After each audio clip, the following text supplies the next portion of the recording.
পুরো বাগানটা ঘুরে আমাদের এই কলার কান্দিটা চোখে পড়েছে, তো মনে হলো এটা পুষ্টি হয়েছে, তো আমরা এই কলার কান্দিটা কেটেছি। তো তোমরা একবার দেখে নাও কলার কাঁদি, আরে বাবা পড়ে যাচ্ছে, এটা দেখো পুষ্টি হয়ে আছে। তো এই কলার কাঁদিটা আমরা কেটে নিয়ে যাচ্ছি সরস্বতী পুজোর জন্য। তো জানি না পাকবে কি না আর পুজোর বাজার পাওয়া যাবে কি না। তো এই কাঁদিটা অনেকটাই বড়, তোমাদেরকে ভালো করে ঘুরিয়ে দেখিয়ে দিই।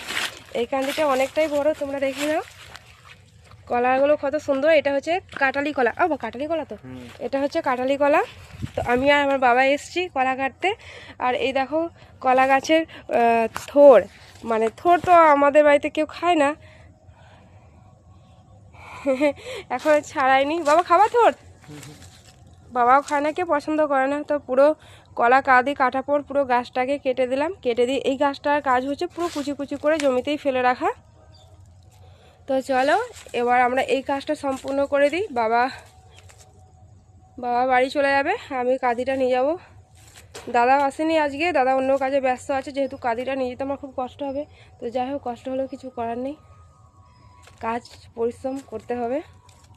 তো চলো আবার দেখা হবে অন্য কোনো ভিডিওতে। আর ভিডিওটা যদি ভালো লেগে থাকে তাহলে লাইক কমেন্ট শেয়ার করতে ভুলবে না। তো এখনকার মতন এখানেই, টাটা।